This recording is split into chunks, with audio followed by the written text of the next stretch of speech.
ये है हमारे इंडियन रेलवे के एक स्लीपर कोच की वीडियो। बुकिंग में रिजर्वेशन में S1 में ट्रैवल कर रहे हैं और हमारा स्लीपर में बुकिंग है, पर यहाँ पे सब लोग ऐसे जनरल कोटा की तरह चढ़ गए हैं और ये लोग ऐसे ही ट्रैवल कर रहे हैं और IRCTC में से कोई हेल्प नहीं आ रही है। और ये कोई 2014 से पहले की वीडियो नहीं है, सिर्फ 2 महीने पुरानी वीडियो है। ये हालात है हमारी इंडियन रेलवे के एसी कोच की। सुबह से परेशान हो रहे हैं हम लोग, बच्चों की कपड़े उतार के बैठे हैं। ये पुलिस नहीं, ये लग रहा है फैन चल रहा है बस। ये कोई तरीका है क्या? बंदा क्यों बैठा है एसी में? और जनरल कोच में तो लोग भेड़ बकरियों की तरह ट्रेवल कर रहे हैं। तो 40 डिग्री टेम्परेचर है और ट्रेन का भीड़ देख लीजिए कितना होता है। और ट्रेन के बाथरूम में देखिए कितने सारे लोग सफर कर रहे हैं। कितनी आयरॉनिक बात है कि इस ट्रेन का नाम जन सेवा एक्सप्रेस है। ये ट्रेन बिहार के सहरसा से पंजाब के अमृतसर जा रही है और अगर टाइम से भी चले तो पूरी जर्नी में 33 घंटे लगते हैं। यानी कम से कम 33 घंटे तक ये लोग मई जून की तपती हुई 45 डिग्री की गर्मी में एसी छोड़ो बिना पंखे के बिना सीट के जनरल कोच के टॉयलेट में बंद होकर सफर कर रहे हैं। लेकिन चलो ये तो जनरल कोच के गरीब पैसेंजर्स हैं। हो सकता है कई लोगों ने टिकट भी ना ली हो। तो जरा ये वीडियो देख लो। मैं कल्चर में पोस्टेड हूँ एएलपी। मेरा शेड्यूल आया है 10 बजे का फ्लाइट लेके अपना और इसी कंडीशन पे 12 से 14 घंटा ड्यूटी चलेगा मेरा। यार हुआ था मैं इस नौकरी में, ठीक है ना, हुआ था नंबर जाओ।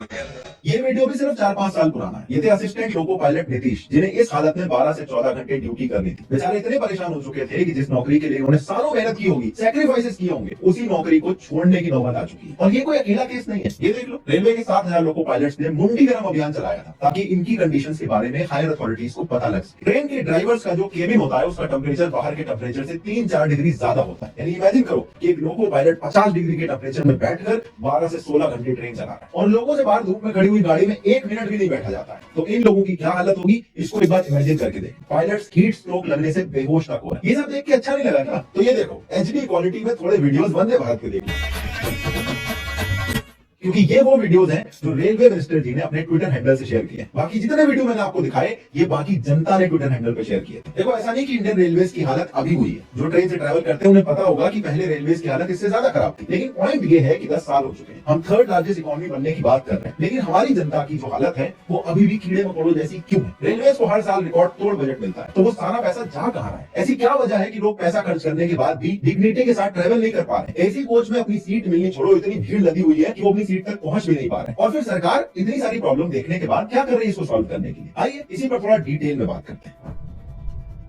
ट्रेन में ओवर क्राउडिंग क्यों हो रही है, इसको समझने के लिए हमें एक नॉर्मल ट्रेन की फॉर्मेशन को समझना पड़ेगा। एक स्टैंडर्ड ट्रेन में जनरली 20 से 22 कोचेस होते हैं। यूजुअली एसी टियर 1 का 1 कोच, एसी टियर 2 के 2 कोच, एसी टियर 3 के 6 कोच और बाकी 6 से 7 कोच स्लीपर के होते हैं। इन सारे कोचेस में रिजर्वेशन लगता है और इन कोचेस में सीट लेआउट आप यहाँ पे देख सकते हैं। स्लीपर में सबसे ज्यादा सीटें होती है, एसी टियर 1 में सबसे कम सीटें होती है। और क्योंकि यहाँ पे रिजर्वेशन है इसलिए जितनी सीटें उतने ही लोग ट्रेवल कर सकते हैं। इन सब के बाद 4 जनरल कोचेस होते हैं जिसमें रिजर्वेशन नहीं लगता। आप स्टेशन पे जाते हो, डायरेक्टली टिकट लेके ट्रेन में बैठ सकते हो। इसलिए जनरल कोचेस में मोस्टली गरीब लोग ट्रेवल करते हैं। एक जनरल कोच में वैसे तो 90 लोगों की कैपेसिटी होती है, लेकिन 150 से 200 लोग ट्रैवल करते हैं। फेस्टिवल में नंबर 300 से 400 पहुंच जाता है। एक के ऊपर एक चढ़ चढ़ के ट्रैवल कर रहे होते हैं। लेकिन क्योंकि जनरल और स्लीपर कोचेस का किराया कम रहता है इसलिए ज्यादातर लोग इधर ही ट्रैवल करते हैं। इनफैक्ट लास्ट ईयर जो पीक वेकेशन और फेस्टिव सीजन था उसमें 95% लोग इन्हीं कोचेस में ट्रैवल कर रहे थे। यानी 95 पैसेंजर्स ट्रेन के 11 बिना एसी वाले कोचेस में ट्रैवल करते हैं और एसी वाले जो 9 कोचेस हैं उसमें सिर्फ 5% पैसेंजर ट्रैवल कर रहे थे। और अब यही जो 95% लोग हैं इनके लिए स्लीपर और जनरल कोचेस में जगह कम पड़ रही है, तो ये बाकी रिजर्व कोचेस में बिना रिजर्वेशन के जाने लगे और इसीलिए हमें इस तरह की वीडियो देखने को मिल रही है।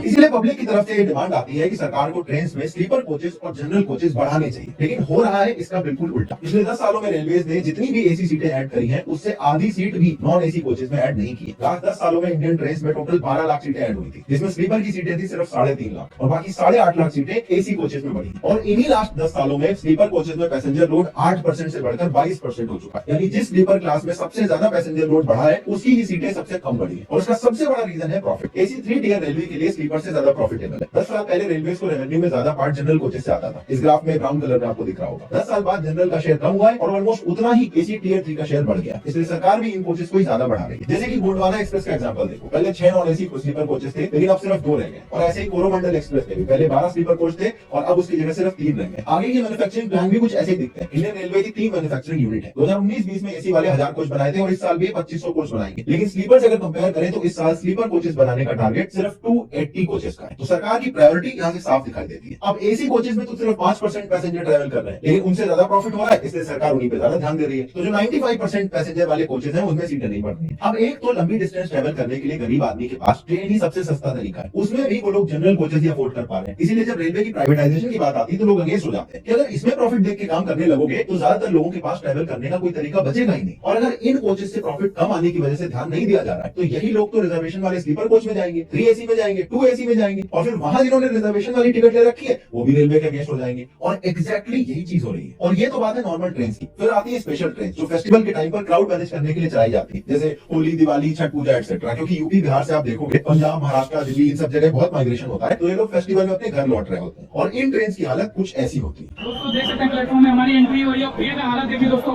बिल्कुल भीड़ आउट ऑफ कंट्रोल है यहाँ पे।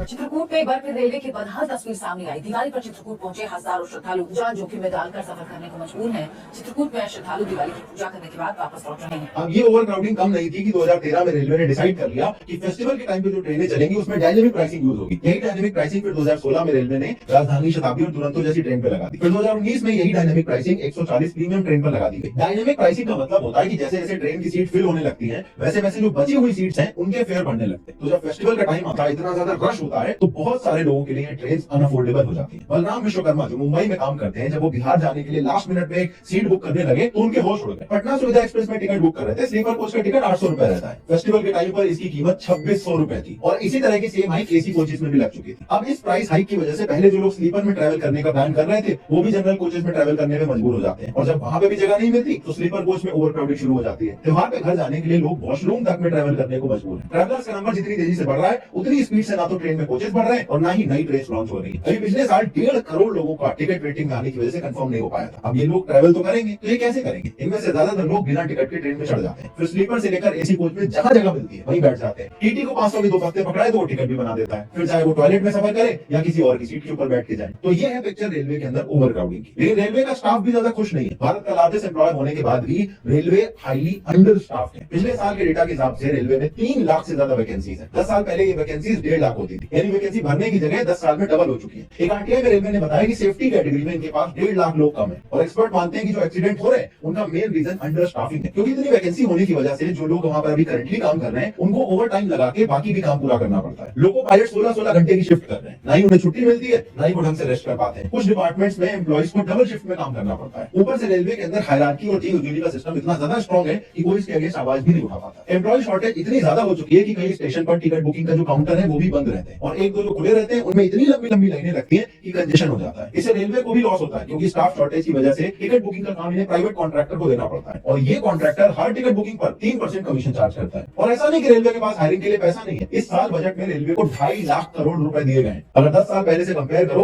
तो ये बजट ऑलमोस्ट 9 गुना बढ़ चुका है। तो यहाँ पे सवाल आता है कि फिर भी रेलवे के हालात वैसे की वैसे क्यों है? इसका एक कारण है कि पिछले कुछ सालों में रेलवे का जो फोकस है वो एग्जिस्टिंग इंफ्रास्ट्रक्चर को सुधारने पर नहीं है, नए इंफ्रास्ट्रक्चर को बनाने पर ज्यादा है। कैग की रिपोर्ट के हिसाब से 2017 से 21 के बीच में जो 1100 ट्रेन अपनी पटरियों से उतरी हैं उनमें 26% केसेस में उनका रीजन था कि ट्रैक का रिन्यूअल नहीं किया गया। और ये बात इस ग्राफ से प्रूव हो जाती है कि रेलवे एग्जिस्टिंग ट्रैक के रिन्यूअल से ज्यादा नए ट्रैक बिछाने पे फोकस कर रहा है। 2016 से 2023 तक की रेलवे की रिपोर्ट से पता चलता है कि रेलवे ऑलमोस्ट हर साल अपने ट्रैक रिन्यूअल का जो टारगेट रखता है उसको मीट नहीं कर पाता। इसके अलावा लास्ट ईयर बालासोर में जो ट्रेन एक्सीडेंट हुआ उसका रीजन सिग्नलिंग से रिलेटेड था। अब सरकार की सिग्नलिंग पर स्पेंडिंग देखोगे तो ओवर द ईयर्स बढ़ी है, लेकिन इसके बाद भी टोटल बजट का सिर्फ 2% सिग्नलिंग पर खर्च हो रहा है। हालांकि इसके बावजूद पिछले 7-8 सालों में आप देखोगे ट्रेन एक्सीडेंट्स में काफी कमी आई है और इसका मेन रीजन है कि सरकार ने बहुत तेजी से अनमैन्ड लेवल क्रॉसिंग्स को खत्म किया है। यहाँ पर पहले सबसे ज्यादा एक्सीडेंट होते थे। रेलवे इलेक्ट्रिफिकेशन का काम भी बहुत तेजी से हुआ है। ये रेलवे के अच्छे एक्शन है, लेकिन इसी तरह से सरकार को रेलवे के बाकी इश्यूज पर भी तो फोकस करना चाहिए। लेकिन ट्रेन में ओवर क्राउडिंग को सॉल्व कैसे करना है इसके लिए सरकार के पास कोई ठोस प्लान नजर नहीं आता। मेरे हिसाब से इसका सीधा सोल्यूशन है कि एग्जिस्टिंग ट्रेन में स्लीपर क्लास और जनरल क्लास के कोचेस को बढ़ाना चाहिए। हमें पता है कि जनरल क्लास से आपका प्रॉफिट नहीं निकलता है, लेकिन प्रॉफिट के लिए आप वंदे भारत का फेयर बढ़ा सकते हो। हर जगह आप प्रॉफिट नहीं देख सकते। जो लोग जनरल क्लास में ट्रैवल कर रहे हैं वो भी तो सेफ्टी और डिग्निटी डिजर्व करते हैं और जो लोग थर्ड एसी में आपको ज्यादा पैसे देकर बैठे हैं अगर उनकी सीट भी चली जा रही है